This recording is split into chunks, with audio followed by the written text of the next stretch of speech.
Hello, everybody. Welcome to High Expectations NBA, the only place where you can find news, drama, and everything else NBA. I'm your host, Isaac Hull, and now that we're done with that spiel, I'm so happy to announce that this is happening. I love basketball. I love talking. This was the natural course here. They tell you to go after the things you want to do, and that is what we are doing here, just for funsies. But we got a great show ahead of us. We're talking about Cooper Flag, Continental Rookie of the Year race, 1-1. I mean, they went head to head last night in just a fantastic game. It was actually one of the most fun games I've watched all year, and I watched a lot of basketball. I am a sicko when you find out. I mean, I watch way too much basketball. Obviously, we got to talk about the Giannis trade rumors. Hate to do it, but we got to. I mean, we got to. But it's a ton of fun. I love talking about trade rumors. I love seeing what works, what doesn't. And then I got this segment I'm calling Surging Teams, where I'm just going to talk about kind of the teams that are doing the best most recently. This is stretching back about a month or so now, about 20 games. We're going to be talking about the teams that are just doing good. And I'm going to let you know how I feel about what's going on around here. Cooper Flag versus Concanipple. I mean, this game was everything you could have possibly wanted. This is like the only game where I feel like Cooper Flag has like had anything to play for. I mean, you're in Dallas. Your team's been totally injured all year. You're not competing for playoffs, play in even.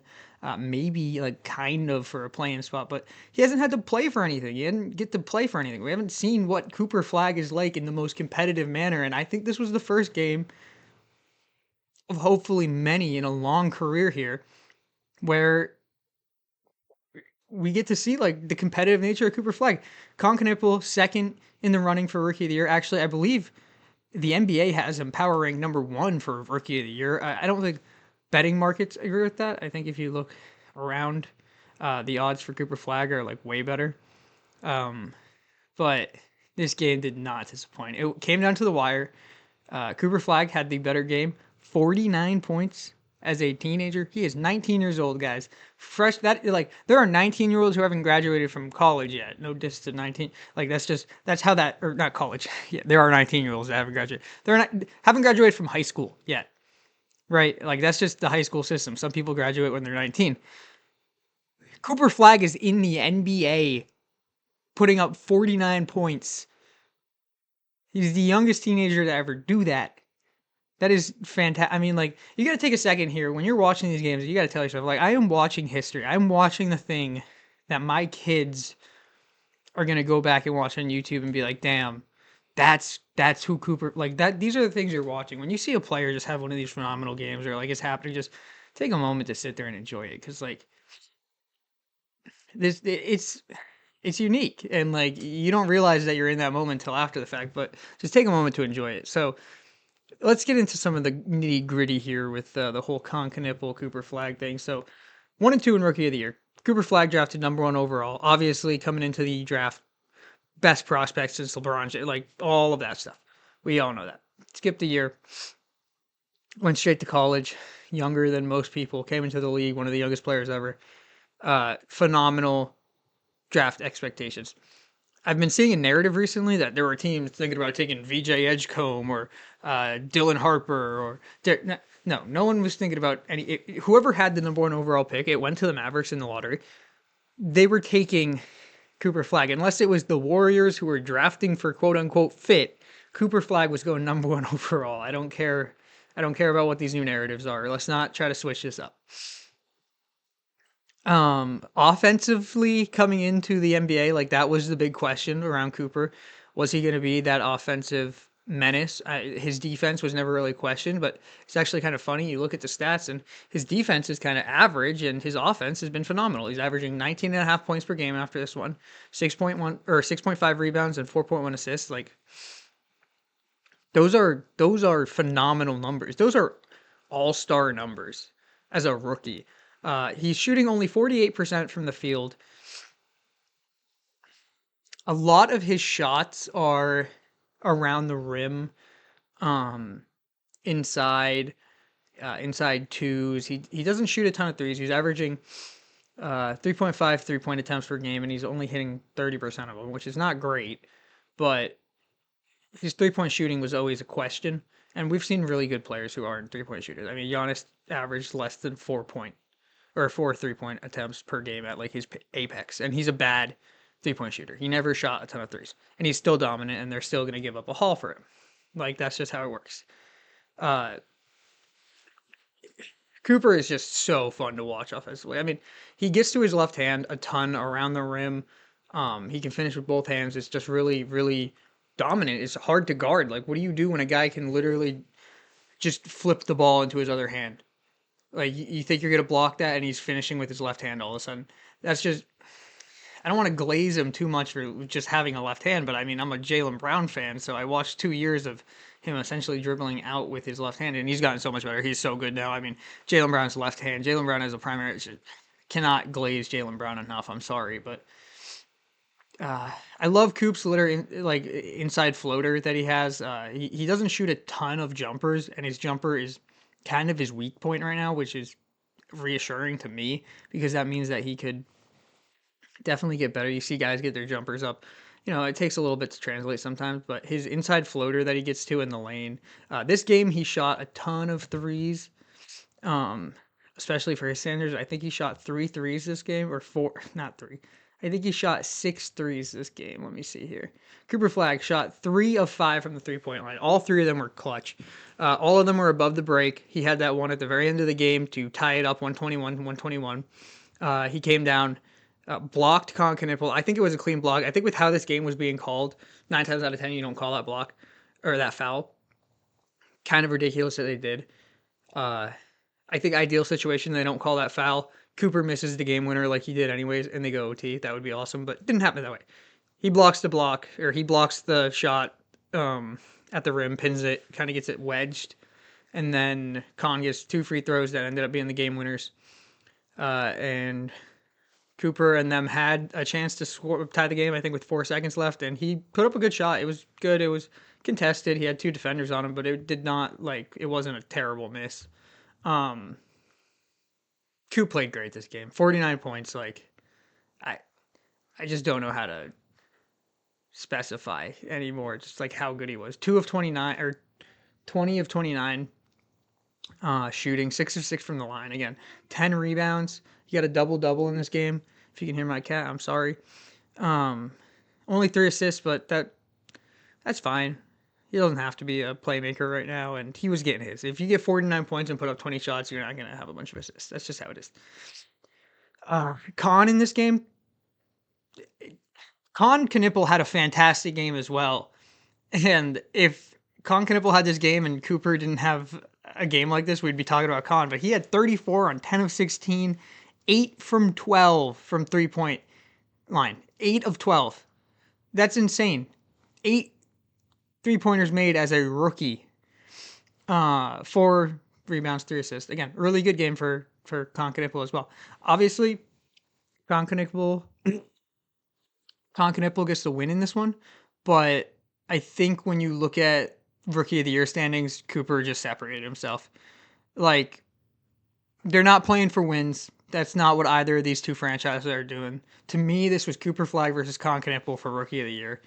And yeah, he won the game. Con won the game, but again, neither team is fighting for playoff positioning really. I mean, Charlotte's on a surge recently, but I think they still maybe finish in the play-in this year, maybe. Mavericks, I don't think are going to finish anywhere near the play-in. They're playing for a draft pick. Just let Coop go. I mean, they're not playing for a win. Cooper wanted to win that game. When he put that shot up, he was hoping it would go in. But they're not playing for the win. So I think Cooper separated himself here, Rookie of the Year. Just phenomenal play from both. Con's going to have a great future. Floor all-star, I think. That's how high I am on Con Knipple. Roof, I mean, Steph Curry is kind of the limit there. I don't think he'll approach Steph Curry ever. He shoots like him, but everything else, I mean, he's not as much of an off-ball threat. He's not as much of a threat on the pick and roll. He just isn't Steph Curry. Right now, he's a rookie. I don't know. He could be Steph Curry in 6 years from now, whatever. He could be the number 1 3-point shooter in the league in 20 years. I don't know. I couldn't tell you, but I know he's going to be a good player. So, Con Knipple, phenomenal. Cooper Flagg, such a good rookie class. Just the best rookie class we've had in my lifetime.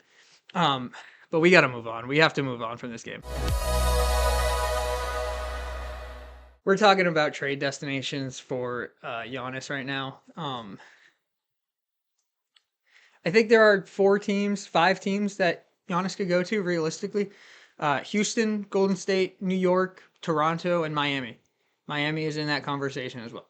So um, with Houston, it's I think Houston is the best. Let's go over Golden State first. So Golden State, I want to talk about because if you're a Golden State Warriors fan and you think you're getting Giannis, you are out of your mind. Your team is offering Jimmy Butler, Jonathan Kuminga, and picks, okay? Jimmy Butler is a negative asset. Over the summer, the only people who wanted Jimmy Butler were you guys. He's got a $54 million contract. He's 36 years old. He's going to be 37 when he gets back from that ACL tear. He is a negative asset, and he will not want to be in Milwaukee. So I would say you have to trade him and get something back from him before you make this trade, but nobody wants Jimmy Butler. So you'd have to hold on to Jimmy. You'd have to give up Draymond, Jonathan, and probably Moses Moody, if not Brandon Podziemski. Like, they want all of your young players and all of your picks for Giannis. That's what they've said. So I don't think those players are appetizing at all. Now, they have the picks. They have a lot of first-round picks. And they're probably going to be terrible when Steph Curry leaves. And if Steph Curry isn't on this team and Giannis is there, you essentially are going to have the Milwaukee Bucks. But it's the Golden State Warriors. They won't have anyone around Giannis. It'll just be Giannis and nobody else, which is what they have in Milwaukee. So, Golden State, I don't think you should even want Giannis. Maybe Steph and him are the best pick and roll combo that we've ever seen. And maybe they are really fun to watch. I don't think they're a championship contender, especially if you have to trade Jimmy or Draymond Green. Jimmy Butler's out, so even if you don't trade him, he's not playing. You're gonna have Steph Curry, Draymond Green, like Buddy Hield. I don't think you can make if they're gonna want pods. If they trade, they're gonna want pods. So I think you're giving up pods and probably Moses Moody as well. So like you're not gonna have a team. And you'll maybe get like Kevin Porter Jr. back or Bobby Porter. Like you're not gonna get. I don't think you can make the money work with Kyle Kuzma. They're not gonna send you Miles Turner. So you're gonna have a gutted team, and you'll have Steph and Giannis, and fine, whatever. And then one of them will get injured, and you'll be useless, and you'll have no draft picks. So not only are you not getting him if you want him, because that's a terrible package, you shouldn't want him. Houston, I think, is one of the better fits for Giannis for a couple of reasons. I think they stay competitive if they trade for him. I think Kevin Durant and him would play great together. Kevin Durant can play from outside the 3-point line. He can get into the dunker spot. He's that big. He's essentially, I mean, they're the same height, both listed at 6'11". I don't know how that matches up when you look at it on the court, because these guys' heights are notoriously wrong on here. But the problem here is, for Houston, you have to give up Sengun. I personally give up Sengun.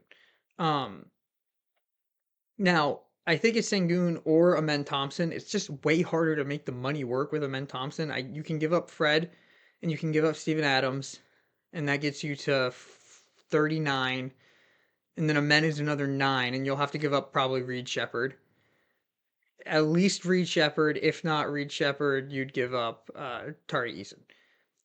So I think you can make the money work either way. So depending on what they want, I would do a Sengun-based package. Send out Sengun. You have to send out Reed Shepherd or Tari Eason. I don't want to do that, but you have to.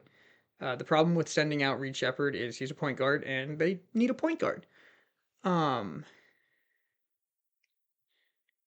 they're gonna have to send out Fred, I think, to make the money work for what they're gonna take back. I mean, yeah, they're gonna have to send out Fred, Reed Shepherd, and probably Sengun. Now, Sengun is that good that they can't fleece you of all of your young players. Like, Sengun is not some scrub that you're trading to them. He's a very good player. He's gonna be probably all NBA player, like third team. Um, Not this year, but just in general, all-star for sure. Sengun is that level of player that you could probably get away with only giving up Reed Shepard or Tari Eason. You'll have to give one of them up, but you can get away with one of them. You won't be forced into giving them Ben Thompson and both of them. They can't do that. You have the picks. Um, it's just the point guard play I'd be a little worried about.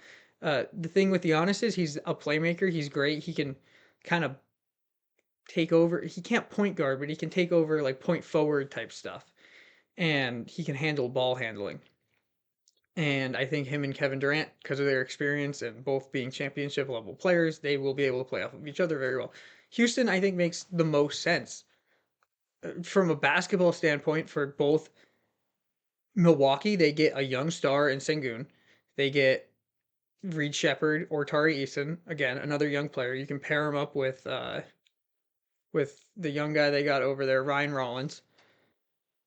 That's like a solid team, and you'll probably have to send over like Kyle or Portis or something, I don't know, and then Giannis's brother.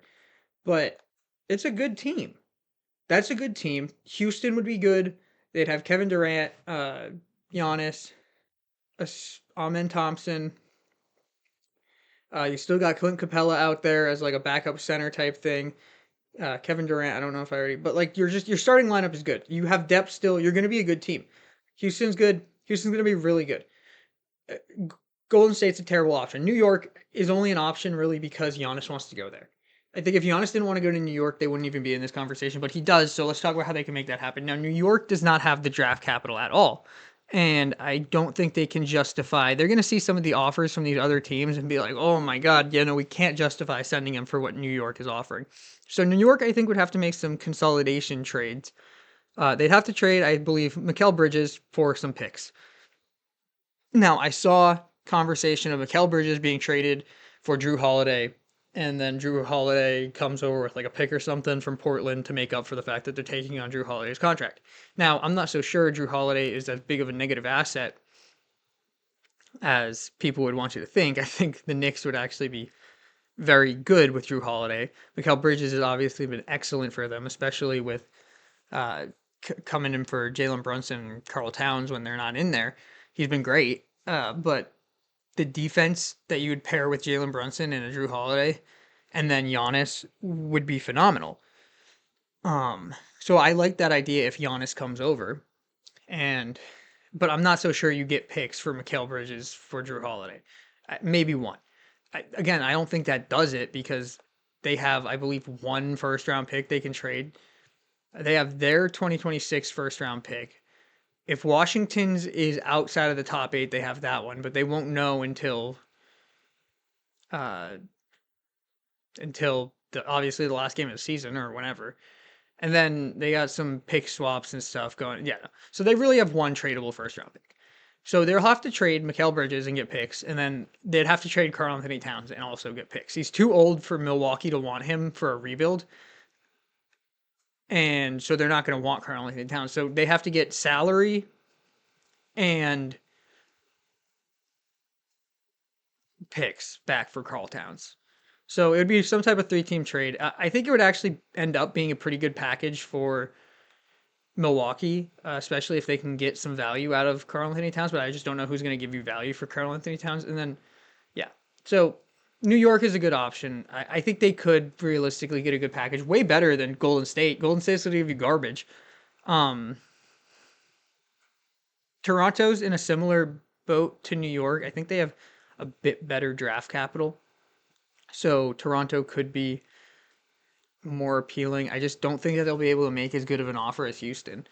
And I believe Houston wants in on this. So they got their 2026, 2028, 2027. They can't trade consecutive years, but they have a ton of draft picks. They can trade a bunch of draft picks. Uh, they'd have to give up. I mean, you can't give up Scotty Barnes. You need him. He's like your future. Uh, RJ Barrett, Emmanuel Quickly. I imagine one of these guys has to go in this trade. There's just, I think I heard RJ Barrett as like the target there. So they're probably going to want Colin Murray Boyles. Um, maybe Grady Dick. I don't know how people feel about Grady Dick around the league. I think he's great. The jersey swaps are always so fun. I don't know who they're gonna want, but they're gonna gut you for Jamal Shepard for sure. They're gonna gut you for all your young players. So I think with where Toronto's at, I wouldn't make any trade for Giannis just because I don't feel like they're a serious contender if they have Brendan Ingram as their like primary scorer. So and you're not going to trade Brandon Ingram to Milwaukee. You'd pretty much have the Nets with MPJ. Like that would be what's going on there. So I don't think they'd want him. You'd have to trade Brandon Ingram and get picks, but they don't. You don't need picks, so you're gonna end up with Brandon Ingram. The point is, you're gonna have Brandon Ingram on your team, and no offense to Brandon Ingram, I just don't think he's a champ. Like he can, I don't think he can lead a team to a championship points wise. You know what I mean? Um, as a primary option. So that's yeah, that's the Raptors. Like they can make the trade. They have the picks. That's the big thing. They have the picks and they have a lot of young guys. If they want to make a trade, they can make a trade. I just don't know if they should. I'm just saying they shouldn't. Them and Houston are the most financially positioned to make a move for Giannis. And I think they can build better packages than anybody else, especially Miami or Golden State. And if they want him, they will get him. And I think he will be content with going. I mean, maybe he doesn't want to be in Toronto. Maybe, but I don't know why he wouldn't want to play in Houston. Um, the Heat are an interesting one as well. They would have to give up Kalal Ware without a doubt. You're not getting out of this trade. Probably uh, Jovic, um, Hawkes for sure. Like, and maybe Kasparis. I don't know how he's been for them. Um, I think he's been good though. So yeah, you'd have to give up pretty much your entire young core, and then I think you have like one pick you can trade, right? Something like that. You have your 2026 and your 2028, so you could probably trade those. Um, no, because you traded your 2027, I think, so you actually can't trade your 2026. And I don't know what you did with your 2025. Well, yeah, so since you traded your 2027, you can't trade either of those picks. So yeah, I think you have like two tradable picks. Not a good deal. I mean, Khalil Ware is pretty good. I think you'd get a good young core out of this trade. If you really wanted to be in Miami, I don't think it would be the worst thing. You'd kind of get screwed on the draft picks. If they can flip Tyler Hero and get draft picks, uh, that would be ideal. I don't know if they'd want Tyler Hero. I think he's a little too good and a little too old for them for a rebuild. I think Khalil Ware, I mean, Jaime Jaquez is 24. I didn't know that. I didn't realize that. But I think he's still young enough. Anything under 24, I think, is fine. So you could build a compelling package. It would probably be like Tyler Hero, either traded for picks or going out, and then all your young guys. Like that would be the situation. Uh, and then you'd be left with like Norman Powell, Davion Mitchell, Terry Rozier's going out, so maybe they won't make you get rid of Tyler. If you can keep Tyler Hero, Bam Adebayo, Giannis, Davion Mitchell, Norman Powell, that's like a good group of guys. You'd be good. I think you'd be good with Spoelstra coaching. You'd be good. So that's another good fit. Miami would be a good fit for him as long as they don't totally gut the team, and Houston would be a good fit. Um, so that's kind of my opinions on the whole Giannis thing. I don't think any other Lakers getting Giannis is not happening. Sorry, I've seen those ridiculous trades floating around. Boston not getting Giannis doesn't want him. I don't think. Again, outside of New York and Giannis being like related in trade talks, I don't think we would be talking about it, but we are because of that. So for surging teams of the month, we're talking about Clippers and Charlotte. It's not always going to be the month. It might be the week. I don't know. I got to give these guys their props because they've been playing so phenomenally lately. And since the 20th of December, I chose that date because that's when the Clippers decided to become a serious basketball team, seriously. And they have been 16-3 since then. They started 6-21 and then 16-3 since then, December 20th. They currently have the sixth best defense in the league with a rating of 111 per 100 possessions and the second best offense behind only your Charlotte Hornets, which is why we're going to be talking about them as well. So the Clippers are currently 22-24 after their run. They're playing Denver tonight on a back-to-back. Denver's on a back-to-back, not the Clippers. So they should be able to win that game. They're climbing up to 500. They are looking like they're going to make a play-in spot. They are 10th in the West right now. That's play-in territory, baby. They're there. As I mentioned, they have the second best offense since the 20th at 120 points per game. This is all in the backs of Kawhi Leonard and James Harden. Like, since then, and that's kind of when Kawhi Leonard came back from his injury. He missed a couple of games. He's played 16 and missed 14. Or he's played 16 games since then. And he has missed 2. And in those games, they are 14 and 2. Sorry, I meant they played 16. He went 14 and 2. Here's what I meant. He's averaging 31 points, 10 made field goals on 20 attempts. So that's 50% from the field. He's averaging 43% from 3. He's getting 7.5 free throw attempts a game. So he's playing physical. I mean, that's a lot of free throws. He's getting to the line as just 34-year-old Kawhi Leonard. He's playing like frankly, he's playing like an MVP since then. 31, 6 and 6.7 and 3.7 with 2.3 steals a game and basically a block. Like, those are damn near MVP levels. Obviously Harden, James Harden, also been playing fantastic since then. He's averaging, I believe, 24 points a game on fantastic splits. I mean, he hasn't shot the 3-ball great. I believe, just about 30%, and he hasn't been shooting great. But he's still he has been playing very well. He's averaging 8.1 assists to his 3.5 turnovers, which is better than a 2 turnover to assist ratio. These two unks, he's 36 by the way, have been leading this team on a 16-3 run. And I'm not going to say that sending Chris Paul back had anything to do with it, but they sent Chris Paul back home from the road trip, and they've just gotten better since then. Obviously, Kawhi Leonard came back, and Zubac has been more healthy than he was. He hasn't played a ton of games. He's been more healthy. But the Clippers are surging, dude. I'm just so happy for them. They were a team that we had such high expectations for coming into the year. Like, people were talking top 6 in the West, like fighting for a top 4 seed, potentially home court advantage even. They got a bunch of depth. They added Brook Lopez. They got Chris Paul, which was a huge thing in the offseason, like bringing back that hometown hero. They were just supposed to be a good team. And then defensively, they were terrible early on. Kawhi missed a bunch of games. He missed like 11 games in that stretch there where they went terribly. They went 6-21. The season looked okay. I mean, they lost to the Utah Jazz on opening night. Like, and now they're 16-3, and beat writers and reporters for them are eating their tweets because they said they'd eat their tweets if the Clippers ever went 16-3 at any point in time, 15-3. That's just the turnaround. Everyone was like, yeah, this team's going to be really bad unless they have that turnaround, but they're not going to have that turnaround because they haven't shown it. They had the turnaround. They did the thing. I love it when we talk about a thing and they do the thing, because most of the times we talk about a thing and they don't do the thing. It never happens. They did it. It's like we always talk about the Sixers and saying, oh, they have so much potential if Paul George and Joel Embiid are healthy and Tyrese Mack. Why are we not talking about them more? Joel Embiid, Paul George, they're doing the thing that we always said, they'll be good. And they've been good since. We'll talk about that later. We'll talk about Joel Embiid and the Sixers just tomorrow or something. I love that team as well.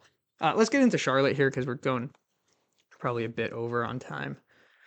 So since then, the same time span, Charlotte has the number 1 offense in the league, which is something that I don't think you ever expected out of Charlotte. They are 12-10, which is not a phenomenal record, but that's over 500, which is just better than Charlotte thought they were going to be.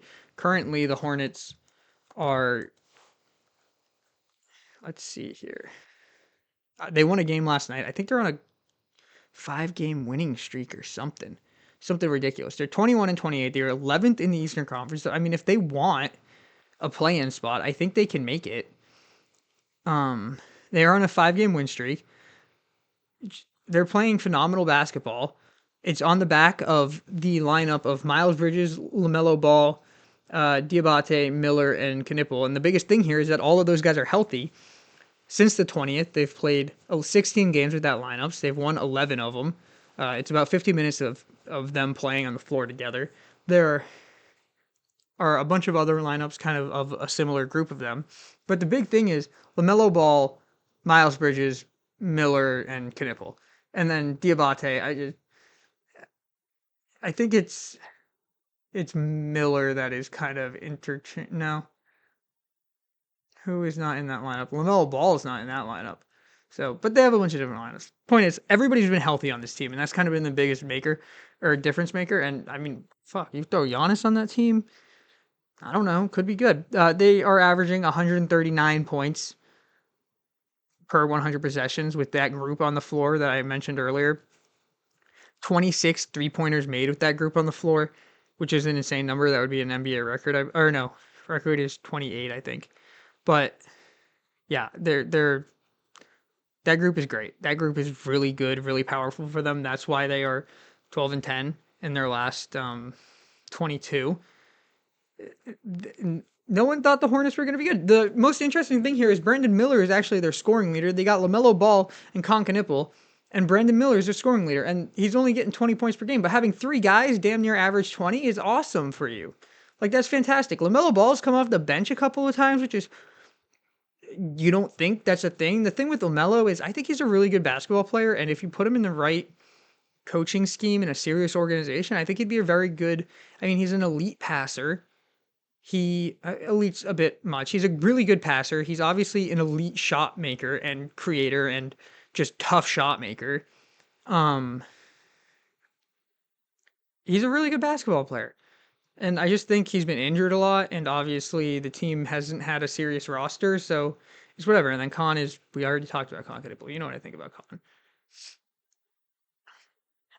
Just seeing if there's anything. Yeah. LaMelo is averaging 7.5 assists a game this season. Like, what? Ryan Kalkbrenner, is that their other rookie? I think it is. He's averaging, or he's 77.5% field goal percentage on the year. That's crazy. So Con Knipple is almost 50, 40, 90, like as a rookie. Come on. Come on. They're just a really good team. Really good team with some really good players. I think their future is bright. As long as they don't do something crazy and trade away all of their guys or whatever.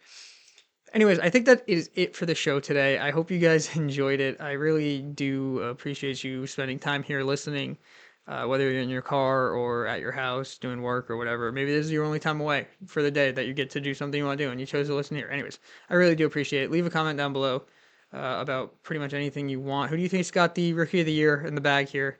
I think it's Cooper Flag. Really do. But if you have a different opinion, let me know. Maybe you think Giannis is going somewhere else and you have a different opinion. Maybe you think I'm crazy. I'm sorry. Maybe you're a Golden State Warriors fan. But anyways, thank you guys. Probably 3 days a week. I appreciate it a ton. Have a great rest of your day.